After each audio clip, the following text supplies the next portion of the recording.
Once I sniffed that for the first time, I couldn't stop. You couldn't stop? Didn't want to stop. The only thing that I think about is my children and how they didn't deserve to be born with a mother with this addiction. My main goal is to get clean and stay clean.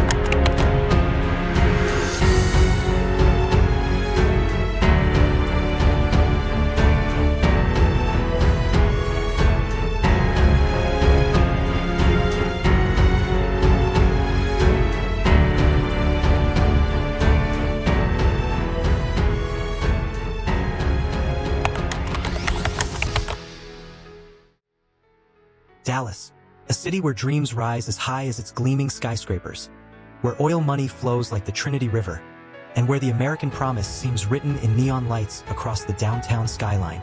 By day, executive jets slice through Texas blue skies. By night, luxury cars cruise past billion-dollar developments. This is the Dallas the world sees. Prosperous, powerful, unstoppable. But step into the shadows cast by those very skyscrapers, and you'll discover a shocking truth that will shatter everything you thought you knew about this Texas titan. On a single January night in 2024, volunteers armed with clipboards and compassion walked Dallas streets, counting what others choose to ignore. Their tally? 3,718 human souls experiencing homelessness. That's enough people to fill the entire American Airlines Center arena floor. But here's the number that will haunt you. 1,204 of them were children under 18. 1,204 innocent kids, sleeping in cars, shelters, or under stars that offer no protection from life's cruelest storms. Picture this. While Dallas celebrates as America's fourth largest metropolitan area, generating over $500 billion in economic activity annually, more than 1,000 children go to sleep each night without knowing where they'll wake up tomorrow. These aren't statistics. They're 12-year-old Mia doing homework by shelter light, 8-year-old Marcus clutching a stuffed animal in the back seat of his family's only remaining possession, their car. The irony cuts deep. In a city where luxury condos sell for millions, where corporate headquarters tower over the landscape like modern-day castles, the most vulnerable citizens, our children, are left to navigate a world that seems designed to forget them. Behind Dallas's prestigious image lies a reality so stark, so heartbreaking, that most choose to look away rather than confront it. But today, we're not looking away.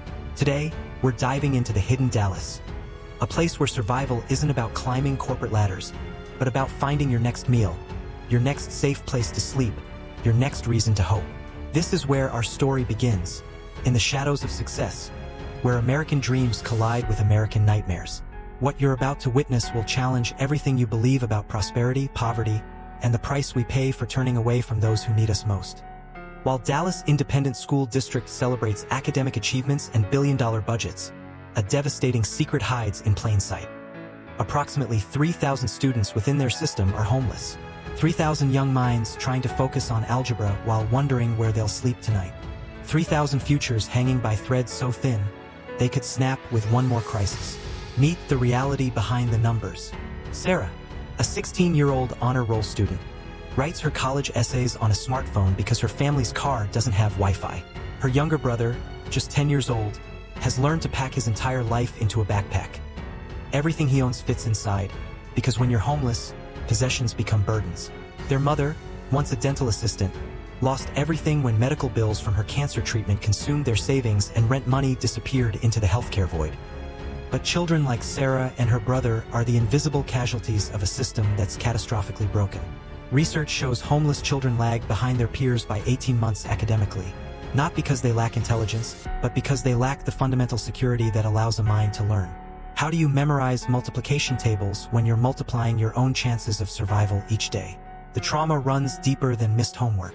These children suffer from anxiety disorders at rates 5 times higher than their housed peers. They experience chronic illnesses, developmental delays, and behavioral problems that follow them long after they find permanent housing, if they ever do. Teachers report students falling asleep in class, not from laziness, but from exhaustion born of sleeping in shifts to guard their family's meager possessions. Here's the shocking truth that will make your blood boil. While Dallas spends billions on urban development projects and sports stadiums, the city allocates comparatively microscopic amounts to prevent child homelessness. The result? A generation of young Texans growing up believing that homelessness is their fault, that they somehow deserve less than their classmates who go home to warm beds and full refrigerators. The psychological impact is devastating.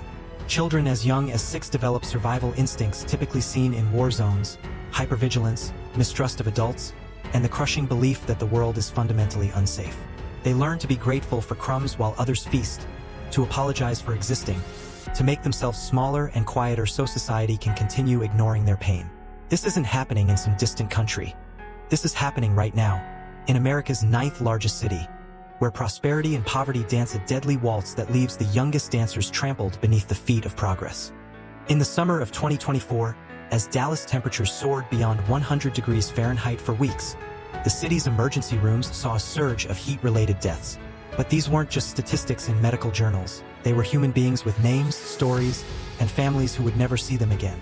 The homeless population, those without air conditioning or even basic shelter, bore the deadly brunt of Texas heat. John Martinez, a 45-year-old military veteran, was found dead in an encampment beneath Interstate 30.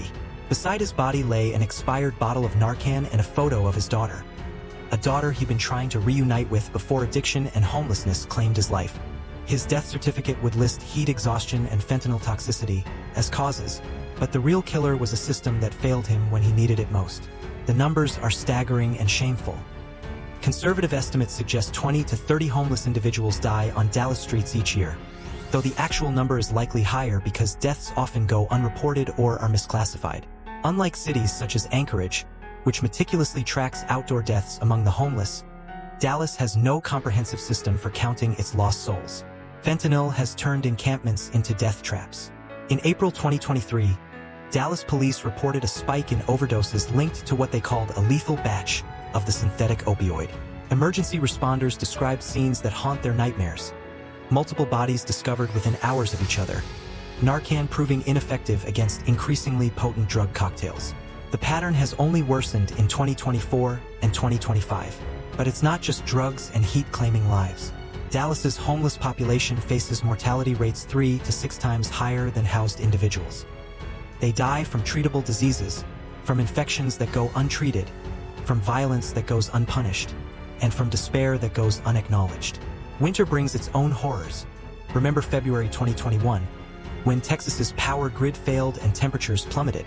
Homeless individuals had nowhere to go when even heated buildings lost power. The cruelest irony? Many of these deaths are preventable. Every person who dies on Dallas streets represents a failure of imagination, compassion, and political will. They die not because resources don't exist, but because society has decided their lives aren't worth the cost of saving them. Maria Elena Gonzalez, a 62-year-old grandmother, spent her final days in a tent under a Dallas overpass, coughing blood from untreated tuberculosis. She'd raised 5 children, worked 2 jobs most of her adult life, and lost everything when her landlord raised rent beyond her Social Security income. She died alone, surrounded by strangers who'd become family, in the shadow of medical facilities that could have saved her if she'd had insurance or an address. These aren't just casualties, they're indictments of our collective humanity. Here's a statistic that should shock every American to their core. In Dallas, Black individuals comprise 57% of the homeless population while representing only 19% of the city's residents. This isn't coincidence. It's the mathematical manifestation of systemic racism that has weaponized housing, healthcare, and economic opportunity against communities of color for generations. The numbers tell a story of institutional failure that spans centuries. Black families in Dallas are nearly 3 times more likely to experience homelessness than their white counterparts, despite often working multiple jobs and fighting against odds that would break most people's spirits. This disparity isn't about personal choices.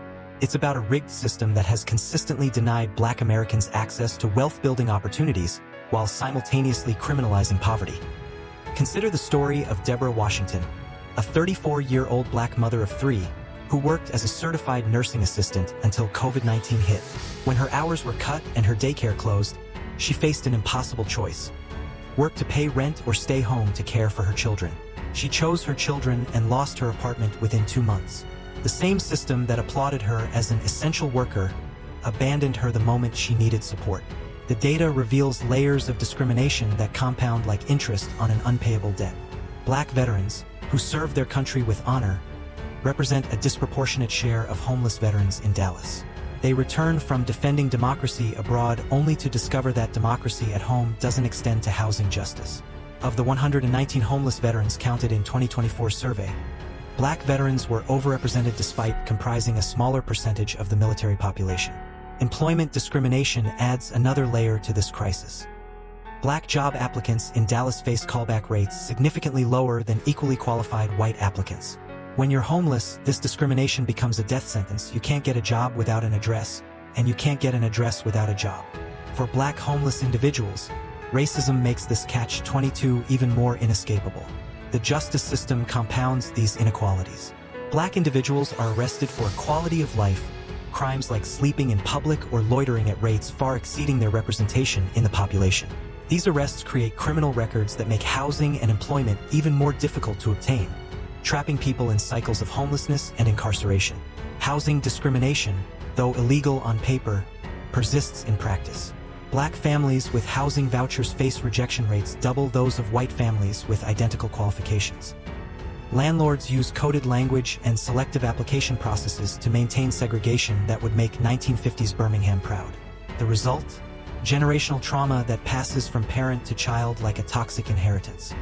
Black children in Dallas are more likely to experience homelessness, more likely to attend schools that lack resources, and more likely to enter adulthood already behind in a race they never had a fair chance to run. This isn't just about housing. It's about justice, dignity, and the promise that America has yet to keep. In the shadowy underbelly of Dallas's gleaming success story, a silent killer stalks the homeless population with ruthless efficiency. Fentanyl, a synthetic opioid 50 times more potent than heroin, has transformed encampments into graveyards and turned addiction from a disease into a death sentence. Walk through any homeless encampment in Dallas today, and you'll witness scenes that would make hardened emergency responders weep. Needles glint in the Texas sun like deadly jewelry scattered across cardboard floors. Bodies slump against tent walls in positions that could be sleep or could be death. And sometimes the distinction matters less than it should because help arrives too late either way. The statistics are horrifying, but the human stories behind them are worse. In April 2023, Dallas police reported a cluster of overdoses linked to what they called a lethal batch of fentanyl. Within 72 hours, 6 people died in encampments across the city. Their names were Michael, aged 28, Jennifer, aged 34, Carlos, aged 41, Patricia, aged 52, Devin, aged 23, and Thomas, aged 46. They weren't statistics. They were sons, daughters, parents, siblings, and friends whose final moments were spent fighting for breath while poison coursed through their veins. What makes fentanyl particularly deadly for the homeless population is its unpredictability and potency. Unlike heroin or prescription opioids, fentanyl requires precise dosing that's impossible to achieve with street drugs. A grain of sand's worth of difference can mean the difference between a high and death.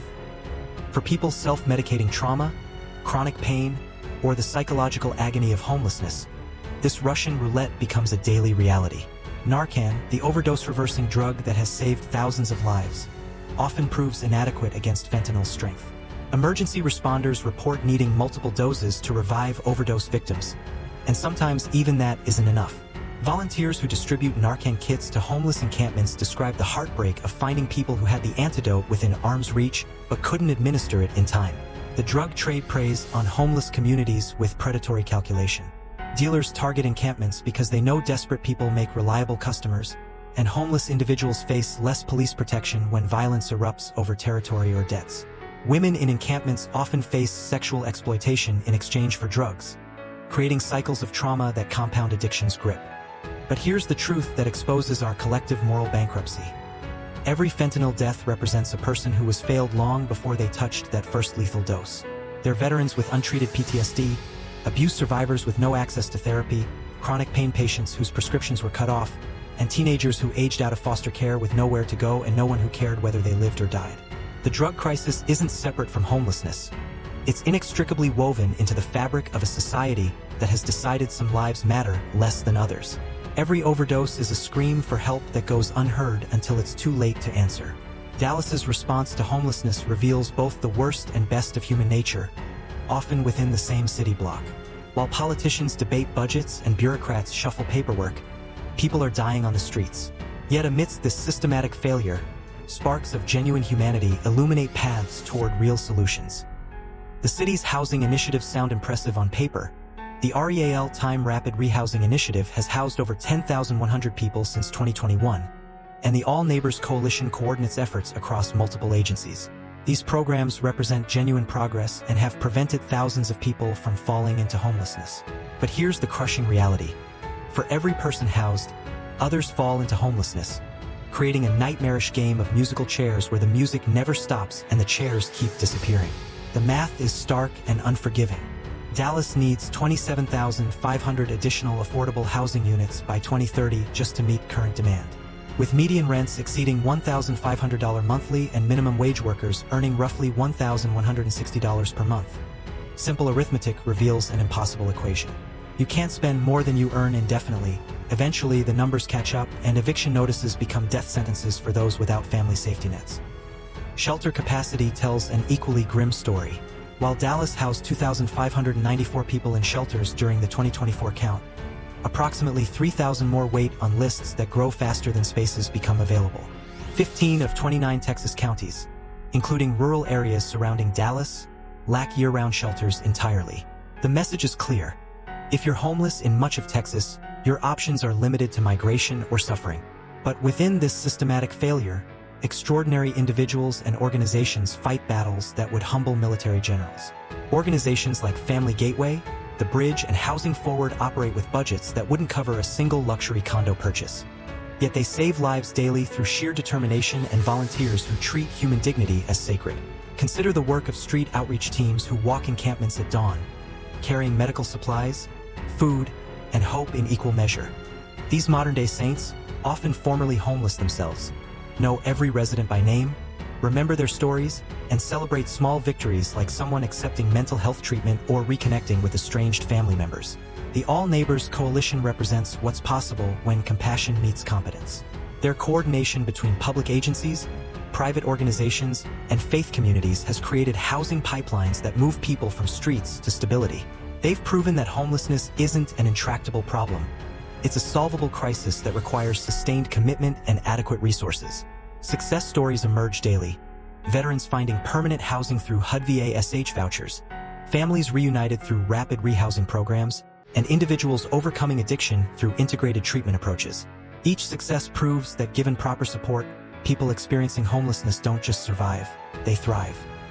The tragedy isn't that solutions don't exist. It's that we lack the collective will to implement them at the scale required. Dallas has demonstrated that homelessness can be reduced, but elimination requires resources that match the scope of the crisis. Dallas stands as America's mirror, reflecting both our highest aspirations and our deepest shames. In this city of gleaming towers and forgotten souls, we see the true cost of a society that measures success in stock portfolios while human beings sleep on sidewalks below billion-dollar buildings. The homelessness crisis in Dallas isn't a local problem. It's a national emergency that reveals fundamental flaws in how we structure society, distribute resources, and define success. When children do homework by Shelter Light in America's 9th largest city, when veterans die alone under overpasses after serving their country, when grandmothers cough blood in tents within sight of world-class medical facilities, we face a moral reckoning that demands immediate action. The numbers that should haunt every American: 3,718 homeless individuals counted on one night, with the true number likely double that. 1,204 children without stable housing in a state that brags about its economic miracle. Conservative estimates of 20 to 30 preventable deaths annually among Dallas's homeless population. 57% of homeless individuals being Black in a city where they comprise only 19% of residents. These aren't statistics. They're indictments of our collective failure to honor the principle that all lives have equal worth. But within this crisis lies unprecedented opportunity. Dallas has proven that homelessness can be reduced through coordinated effort. Their 19% decrease since 2021 demonstrates that change is possible when communities commit to action. The city's success housing over 10,100 people through rapid rehousing programs provides a template that other cities can replicate and scale. The solutions aren't mysterious or expensive relative to our national wealth. We need 27,500 affordable housing units in Dallas alone, a number that pales compared to luxury developments sprouting across the city. We need addiction treatment that meets people where they are, mental health services that don't require insurance or addresses, and economic policies that ensure full-time work provides living wages. Most importantly, we need to reject the lie that homelessness is inevitable or that people experiencing it somehow deserve their circumstances. Every person sleeping on Dallas streets tonight represents someone's child, parent, sibling, or friend. They have names, dreams, and stories that matter as much as anyone reading these words. Your voice can change everything. Contact Texas Governor Greg Abbott and Dallas Mayor Eric Johnson. Demand they prioritize affordable housing and shelter funding over corporate subsidies. Support organizations like Family Gateway, The Bridge, and Housing Forward with donations and volunteer time. Share this documentary until everyone in your network understands that homelessness isn't someone else's problem. It's our shared responsibility. Dallas's homeless crisis is America's crisis. The question isn't whether we can solve it. The question is whether we will.